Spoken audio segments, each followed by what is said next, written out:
Hello friend, कैसे हैं आप सब। उम्मीद है कि आप सब अच्छे हैं, आप लोग की तैयारी अच्छी चल रही है। तो आज हम लोग के साथ भाग वन डिस्कस करेंगे। आप लोग को पता है कि टोटल 150 क्वेश्चन में दो पार्ट बढ़ता है, भाग वन और भाग टू। तो भाग वन में सिर्फ भाषा से रहेगा, और भाषा में कितना 30 मार्क्स से क्वेश्चन पूछे जाएंगे। और भाग टू में जो होगा उसमें 120 क्वेश्चन जो मेरिट वाले होंगे, मेरिट आपको इसी पर बनेगा। और ये 30 जो भाषा, इसमें हिंदी और इंग्लिश होंगे, इसमें सिर्फ आपको क्वालिफाई करने हैं। चलिए, क्वेश्चन नंबर यहाँ फर्स्ट कहता है कि if Sunday is considered as zero day, तो fourth day after zero day will be क्या होगा। मान लिया कि संडे को अगर हम जीरो मान लेते हैं, उसके 4 दिन के बाद क्या होगा।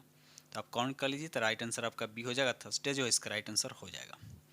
क्वेश्चन नंबर टू कहता है कि my father father my father का फादर क्या होगा। तो मेरे पिताजी का पिता क्या दादा होंगे। तो राइट आंसर आपका टू हो जाएगा। बिल्कुल इजी है। क्वेश्चन नंबर यहाँ आपका थ्री कहता है कि ही इज़ सो पुअर। अब देखिए, सो पुअर तो उसके बाद होता है दैट क्लाउज स्टार्ट होता है, and he is so poor that he can not. यहाँ पर राइट आंसर आपका थ्री हो जाएगा। क्वेश्चन नंबर यहाँ आपका फोर कहता है Kalidas was the greatest of all other dramatist, choose the most suitable to replace italicised part. मतलब इस पार्ट में यहाँ पर समझिए आपको हटाने हैं। तो यहाँ पर ऑल जो के साथ अदर लगाओ, यहाँ पर ऑल अदर नहीं, सिर्फ यहाँ पे ऑल होंगे। क्या होंगे? ऑल। तो यहाँ पर राइट आंसर आपका सी हो जाएगा। क्वेश्चन नंबर आपका फाइव कहता है कि which is the meaning of the idioms to keep your nose clean. तो क्या होगा इसका राइट आंसर? राइट आंसर आपका सी हो जाएगा। यानी कीप आउट ऑफ ट्रबल जो इसका राइट आंसर हो जाएगा। क्वेश्चन नंबर सिक्स में आपको करेक्ट एक्सपेल बताने हैं कि इसमें सही वर्ड कौन सा है। सिमल्टेनस जो है इसका राइट आंसर आपका हो जाएगा। ये रहा अगला प्रश्न, देखिए। क्वेश्चन नंबर आपका सेवन कहता है कि इसको आपको अरेंज करना, रीअरेंज करना है, और उससे एक शब्द बनेगा। तो मीनिंगफुल शब्द कौन सा होगा। तो इसे देखने से तो लग रहा है कि रिजल्ट होगा। तो रिजल्ट मतलब आर पहले, तो आर मतलब वन पहले, तो ये वाला ऑप्शन नहीं दे रहा। काउ को दूसरा वर्ड बन सकते हैं, तो लास्ट बनेगा चमक, LUSTRE।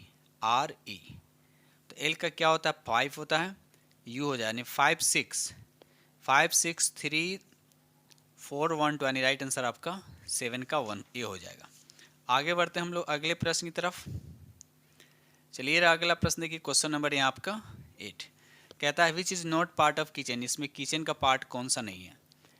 तो इलेक्ट्रिक केटल होता है, राइस कुकर हो जाएगा, नहीं राइट आंसर आपके यहाँ पर यही हुआ। नहीं गीज़र जो है यहाँ पर किचन का पार्ट नहीं बल्कि बाथरूम का होता है। ठीक है, बाथरूम ही लगा होता है। अब यहाँ से हिंदी स्टार्ट हो रहा है, हिंदी लैंग्वेज। कहता है यति का क्या अर्थ होता है। यति का क्या अर्थ होता है। तो यहाँ पर राइट आंसर आपका सी यानी विराम इसका राइट आंसर हो जाएगा। खुद से प्रैक्टिस कर लीजिएगा आप लोग, एक बार आइडिया मिल जाएगा कि 30 में आप कितने स्कोर करते हैं।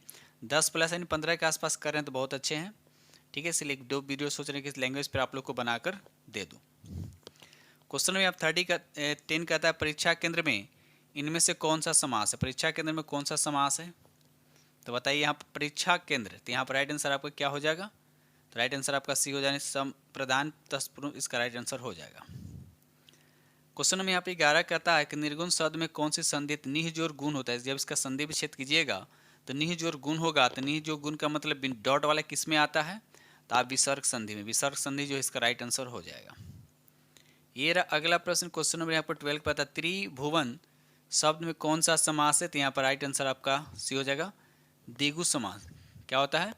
द्विगु समास। द्विगु समास किसको बोलते हैं? इसमें प्रथम पद जो होता है संख्या वाचक होता है, द्वि मतलब दो होता है ना। नहीं, तो यहाँ देखिए त्रिभुवन का मतलब 3 होता है, तो इसमें संख्या वाचक होता है, और अंतिम पद संज्ञा होता है, इसलिए इसका राइट आंसर आपका सी हो जाएगा। क्वेश्चन नंबर आपका देखिए मुहावरा दे रखा, दांत गिनना का मुहावरा होता है उम्र का पता लगाना, तो राइट आंसर आपका बी। क्वेश्चन नंबर 40 कहता है जो जाना गया हो, जो न जाना गया हो, तो इसका राइट आंसर आपका हो जाएगा अज्ञात, इसका राइट आंसर हो जाएगा। ये देखिए क्वेश्चन नंबर आपका 15, यहाँ पर 15 लिखा हुआ है। क्वेश्चन 15 कहता है दिए गए विकल्पों में से कौन सा विकल्प फूल शब्द का समानार्थी शब्द है। तो यहाँ पर राइट आंसर आपका सुमन मतलब ही क्या होते हैं? फूल होते हैं। ठीक है, चलिए क्वेश्चन नंबर यहाँ पर 16 कहता है हे राम मेरी रक्षा करो, इस वाक्य में कौन सा कारक है। तो यहाँ पर देखा तो इसमें संबोधन कारक होता है, तो यहाँ पर राइट आंसर आपका क्या हो जाए ई, उपयुक्त में से को नहीं। ऐसे ही क्या होता है? संबोधन कारक होता है।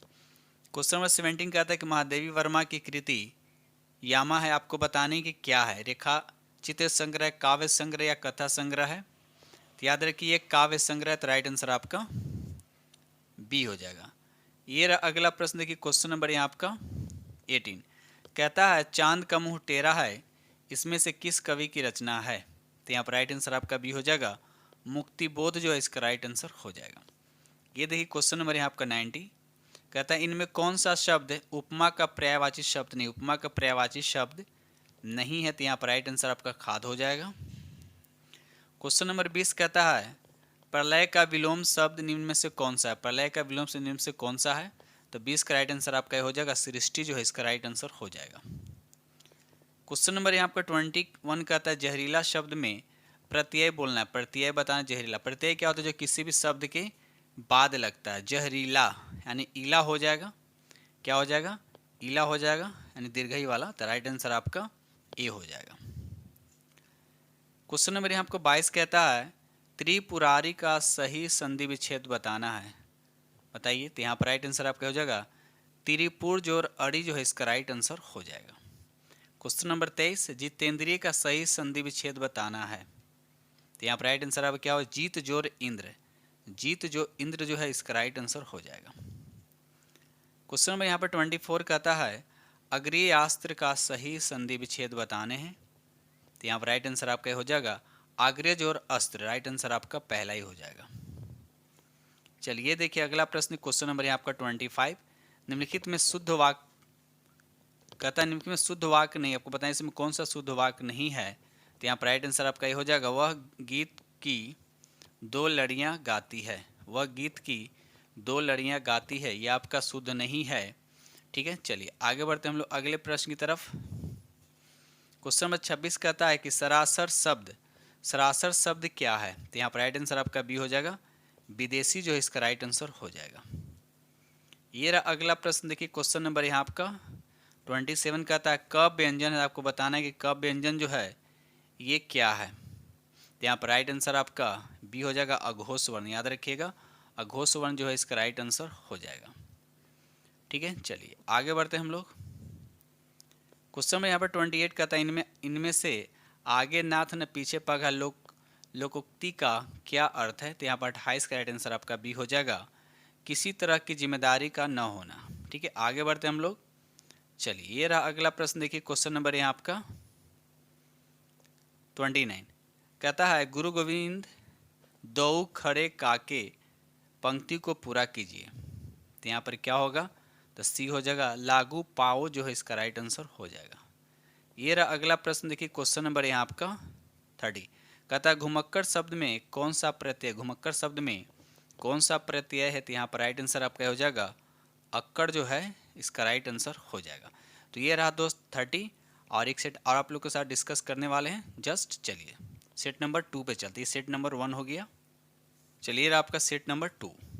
क्वेश्चन नंबर 1 कहता है कि which letter is the 18th letter, आपको बताना है इसमें से कौन सा जो है 18th लेटर है, बताइए। तो 18 का मतलब 18, ठीक है, तो बताइए किसका होता है? बी हो जाए, आर का होता है 18, यानी रीजनिंग का प्रश्न एक तरह से दे रखा है।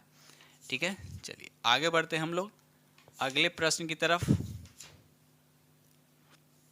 क्वेश्चन नंबर 2 कहता है कि ए इज ब्रदर ऑफ बी, यानी ए जो है बी का भाई है। कहता है कि ए जो है बी का भाई है, तो ए जो है बी का भाई है, तो भाई के लिए प्लस कर दिया।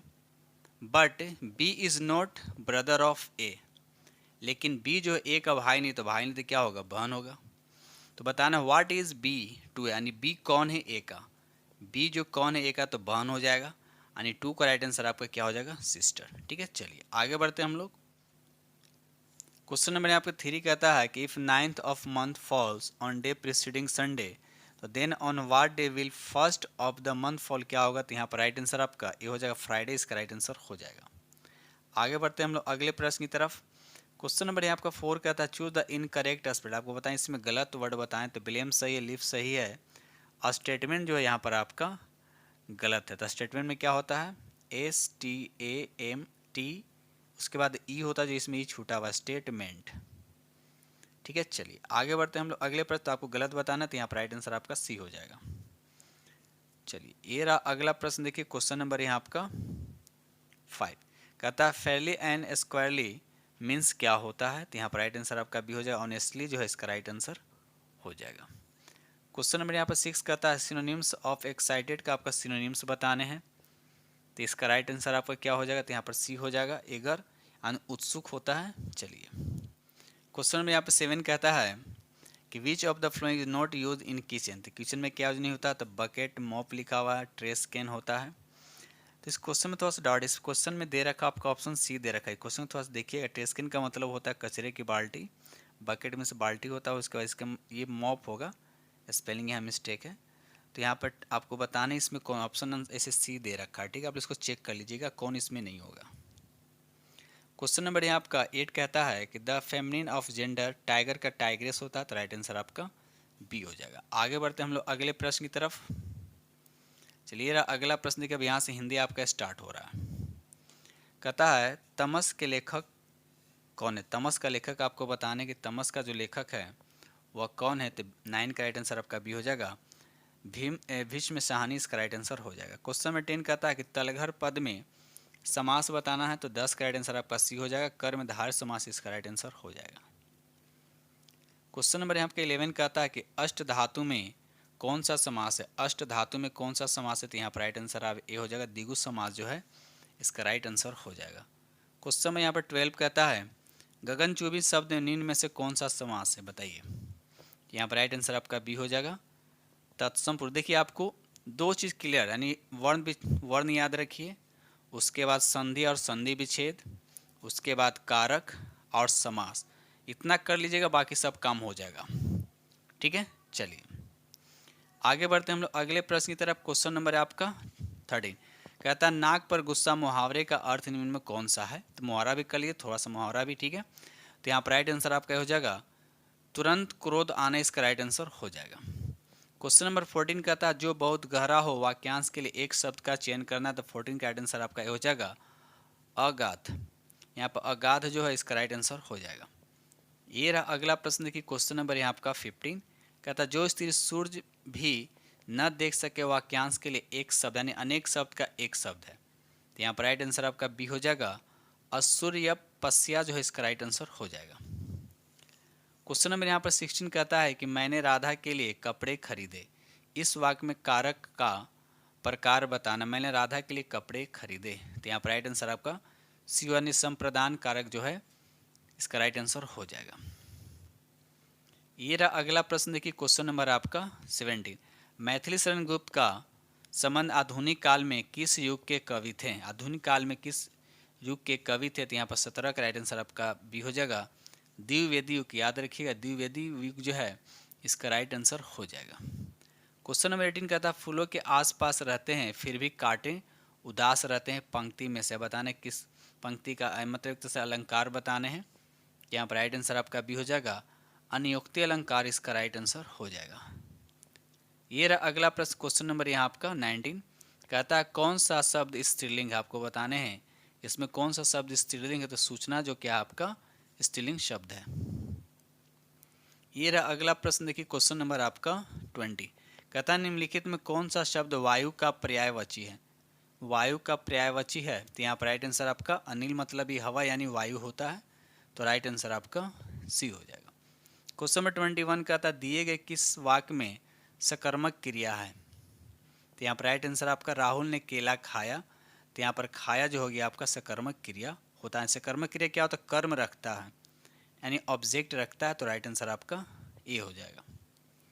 क्वेश्चन नंबर यहाँ आपका 22 कहता है कि हिमालय के लिए सही संधि विच्छेद बताना है, तो हिम जोर आले होता है, तो राइट आंसर आपका बी यानी बर्फ का घर। क्वेश्चन नंबर यहाँ आपका 23 कहता है इनमें से कौन सा वर्ण अघोष है, आपको बताने हैं इसमें कौन सा वर्ण जो है अघोष है, तो 23 का राइट आंसर आपका सी हो जाएगा, च जो हो जाएगा आपका अघोष वर्ण हो जाएगा। क्वेश्चन नंबर यहाँ आपका 24 कहता है शुभेच्छा का सही संधि विच्छेद बताना है, यानी शुभ जोर क्या हो जाएगा, शुभ जोर इच्छा जो है इसका राइट आंसर हो जाएगा। क्वेश्चन नंबर 25 नीति निपुण शब्द में कौन सा समास है, तो यहाँ पर राइट आंसर आपका हो जाएगा तत्पुरुष समास, इसका राइट आंसर हो जाएगा। क्वेश्चन नंबर यहाँ पर 26 कहता है संविधान की 8वीं सूची में निम्न में से कितनी भाषाएं का उल्लेख है, बताइए। संविधान के 8वीं अनुसूची में कितने भाषाओं का उल्लेख है, तो यहाँ पर 26 का राइट आंसर आपका सी हो जाएगा। 22 भाषा, याद रखिए 22 भाषाएं जो है इसका राइट आंसर हो जाएगा। क्वेश्चन नंबर 27 कहता है दो सार्थक शब्दों के मेल से बनने वाले शब्द को क्या कहते हैं, बताइए। तो यहाँ पर राइट आंसर आपका भी हो जाएगा, उसको बोलते हैं यौगिक शब्द। क्वेश्चन नंबर यहाँ आपका 28 कहता है कि अंगोरा पर यानी अंगारा होगा, अंगारे पर लौटना मुहावरे का अर्थ निम्न में से कौन सा होगा। यहाँ पर राइट आंसर आपका ये हो जाएगा ईर्ष्या में व्यथित होना, जो इसका राइट आंसर हो जाएगा। ये रहा अगला प्रश्न, देखिए क्वेश्चन नंबर यहाँ आपका 29 कहता दिए गए वाक्य का वह भाग ज्ञात करें जिसमें कोई त्रुटि विज्ञान युग में समय की महत्व बहुत बढ़ा दिया है, बताइए। यहाँ पर कह रहा है कि दिए गए वाक्य का वह भाग ज्ञात करें जिसमें कोई त्रुटि है, बताइए किस भाग में त्रुटि है। तो यहाँ पर राइट आंसर आपका भी हो जाएगा समय की बात। समय की बात में क्या है आपका त्रुटि है। समय क्या पुल्लिंग है जिसके साथ पुल्लिंग का प्रयोग होना चाहिए, अतः समय में की होना है, समय का होना चाहिए, समय का होना चाहिए, ठीक है। चलिए आगे बढ़ते हैं हम लोग। क्वेश्चन नंबर यहाँ आपका 30 कहता है दिए गए वाक्यांश के लिए एक शब्द दीजिए जिसका कोई आधार न हो, तो क्या उसको बोलते हैं निराधार। तो यहाँ पर राइट आंसर आपका सी हो जाएगा, ठीक है दोस्तों। इस तरह से हमने आप लोगों के साथ दो सेट डिस्कस किया, सेट 1 और सेट 2। इसी तरह से एक दो वीडियो और लेकर आएंगे, बस आप लोग एक तरह से क्वालिफाई, इसमें सिर्फ आपको क्वालिफाई करने, ठीक है ना। बस 2-3 वीडियो देख लीजिएगा, आपको काम चल जाएगा, बस आइडिया ले लीजिए, उसके बाद बुक पढ़ लीजिए, हो जाएगा। मेन आपको जो टारगेट है 120 में आपको अच्छे स्कोर करने हैं, जिसमें 9 आपका सामान्य अध्ययन है और 30 आपका क्या है मैथ और रीजनिंग, जो हम आप लोग को डेली करा रहे हैं। तो बस वीडियो आपको डेली देखिए। एक सुबह को मैथ आपको डेली 8 बजे मिलता है और रात में 90 क्वेश्चन का सेट मिलता है, ठीक है, जो रात को आपको 7 बजे, ठीक है। तो इसी के साथ में वीडियो करते हैं समाप्त और मिलते हैं अगले वीडियो में, तब तक के लिए थैंक यू।